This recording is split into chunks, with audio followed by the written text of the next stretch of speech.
അച്ഛാ. ആ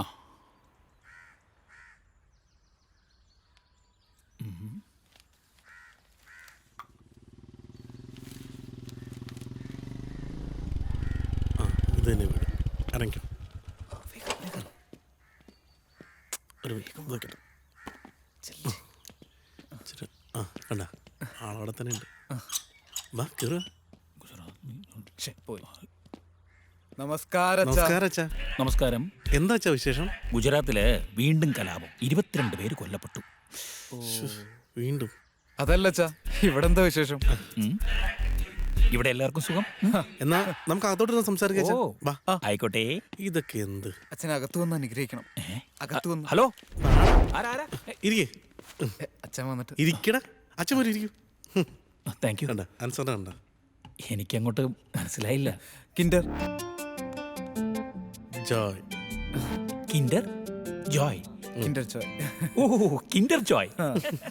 എവിടെയാ അച്ഛാ എന്ത് കിൻഡർ ജോയ്? പൊട പരീക്ഷയില്ല നാളെ. ഈ സാധനത്തിനെ കല്യാണം കഴിഞ്ഞ ഉടനെ വിഷം വെച്ച് തോന്നണം. അല്ല ശ്രീകുട്ട, കിൻഡറും ജോയും ഞങ്ങളുടെ പേരാ. ആണാ? വെറുതെ ആളെ കൊതിപ്പിച്ചു. വേഗം ചെന്നോടാ, ഇക്കൊല്ലം തോക്കാനുള്ളല്ലേ. പോ പോ പോ. അല്ല, വന്ന കാര്യം എനിക്കങ്ങട്. Okay, come to the point. Come to the point. Oh sorry. എനിക്ക് വളച്ചൊടിച്ച് പറയാൻ അറിയില്ല. എനിക്കും. ഞാൻ വളരെ സ്ട്രെയിറ്റ് ആണ്. ഇവൻ അച്ഛൻ്റെ മോളെ ഭയങ്കര ഇഷ്ടമാണ് അല്ലടാ. എത്രയും പെട്ടെന്ന് ഇവരെ കല്യാണം നമുക്ക് നടത്തി കൊടുക്കാം. നല്ല പയ്യനാച്ചാ. എനിക്ക് 5-6 ദിവസത്തെ പരിചയമുണ്ട്. ധാരാളം. അപ്പൊ എന്ന് നമുക്ക് നടത്തി കൊടുക്കാൻ പറ്റും? ഇന്ന് തന്നെ വേണോ? അയ്യോ, ഇന്ന് നടത്തല്ലേ വാസുവേട്ടാ? ഞാൻ പറഞ്ഞതല്ലേ എനിക്ക് അയൽക്കൂട്ടത്തിന്റെ മീറ്റിംഗ് ഉണ്ടെന്ന്. അയൽക്കൂട്ടത്തിലെ മീറ്റിംഗ് ഇന്ന് തന്നെ ഫിക്സ്. നിന്റെ ആരെങ്കിലും പറഞ്ഞായിരുന്നു? അച്ഛാ ഇന്ന് തന്നെ വേണ്ട. ഇത് വേണ്ടല്ലേ? ഇന്ന് വേണ്ടെന്ന്. സ്വീറ്റ് മമ്മിയിലെ അയൽക്കൂട്ടത്തിലെ മീറ്റിംഗ് ഇന്ന് ഫിക്സ് ചെയ്തു. അതുകൊണ്ടാണ് വേറെ ഒന്നും വിചാരിക്കരുത്. അല്ല, അത് കുഴപ്പമില്ല. നിങ്ങളുടെ ഈ സ്മാർട്ട്നെസ്, ഈ ചങ്കൂറ്റം എനിക്കിഷ്ടമായി. നേരിട്ടൊന്ന് പെണ്ണു വയ്ക്കാൻ പറ്റുന്ന ആ ഒരു ബ്രേവറി ഉണ്ടല്ലോ, അതിനെ ഞാൻ അഭിനന്ദിക്കുന്നു. താങ്ക് യു അച്ഛാ. Thank you mummy. ഇനി ഞാൻ കം ടു ദ പോയിന്റ്. ഈ ജാതിയും മതമൊന്നും ഞങ്ങൾക്ക് പ്രശ്നമേ അല്ല. അല്ല, പയ്യന്റെ സ്വഭാവവും സാമ്പത്തിക സ്ഥിതിയും ഒക്കെ ഞങ്ങളോടൊന്നും അറിയണ്ടേ? ആ അതെ അതെ, ഈ സാമ്പത്തിക ചുറ്റുപാടും സ്വഭാവവും ഞങ്ങൾക്കൊരു പ്രശ്നമാണ്. അതിനല്ലേ ലിവിങ് ടുഗദർ. ലിവിങ് ടുഗദർ എന്ന് വെച്ചാൽ ഇവർ രണ്ടുപേരും ഒരു ഫ്ലാറ്റ് 2 മാസം ഒരുമിച്ച് താമസിക്കട്ടെ. എന്നിട്ട് ഇവരുടെ സ്വഭാവത്തിന് കുഴപ്പം തോന്നിക്കഴിഞ്ഞാൽ ഇവർ എന്നെ വേണ്ടെന്ന് വെക്കട്ടെ. അല്ല അല്ലേ? കറക്റ്റല്ലേ അമ്മേ? അതെ കറക്റ്റാ. അതെ മോനെ, എൻ്റെ ഫ്രണ്ടിന്റെ ഫ്ലാറ്റ് വൈറ്റിൽ കിടപ്പുണ്ട്. അതിൽ ഒരെണ്ണം AC ആണ്. ആണെങ്കിൽ ഞാൻ PC ആണോ? എവിടെ ഫ്ലാറ്റ് ഉണ്ടെന്ന് പറഞ്ഞേ?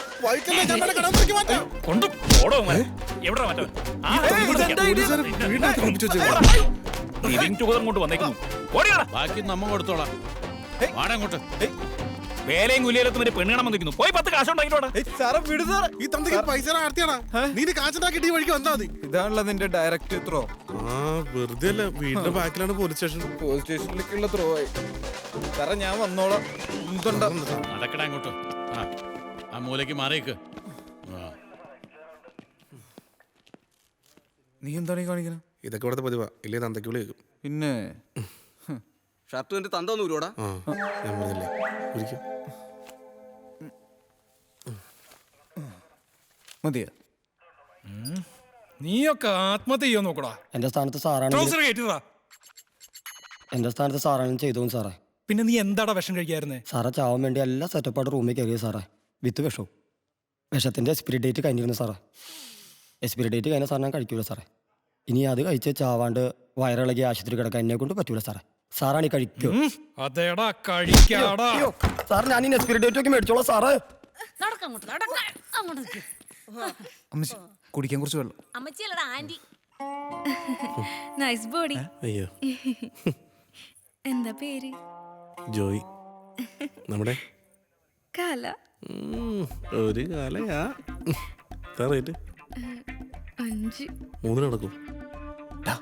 ഇത് പോലീസ് സ്റ്റേഷനാ. ഇവിടെ നിന്ന് അങ്ങോട്ട് കൊണ്ടുവരാം. അല്ല അതിനല്ലാട്ടാ സാറേ. ഓ സാറ് വിളിക്കുന്നു. വാ പോയിട്ട് വരാം. പോലെ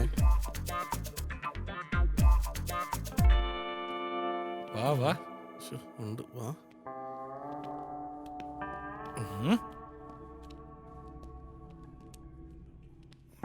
സാറേ അടിവേറ്റിലിടിക്കരുത്.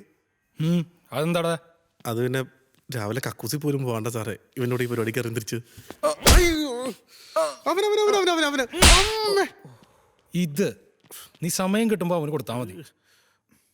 രണ്ടിനെയും പരിസരത്ത് കൊണ്ടുപോകരുത്.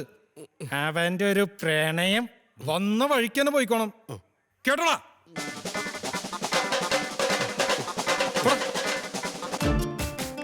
ആള് പറഞ്ഞിട്ട് തലാണോ നിക്കണ്ടേ? പിന്നെ നിന്നെ തല്ലിട്ട് വേണം കോടാലിനെ വിട്ടുള്ളത്. അമ്മ അയൽക്കൂട്ടത്തിന് പോയിട്ടാണോ? ഇല്ലടാ, തൊഴിലുറപ്പിനെ പോയേക്കണേ. വാ, എവിടെ ഇപ്പുണ്ടല്ലോ. ഡാ, ഡാ, ഡാ, ഡാ. ഒന്ന് പോടാപ്പാന്ന്. എസ് ഐ വന്ന വഴിക്ക് വിട്ടോളാനാ പറഞ്ഞത്.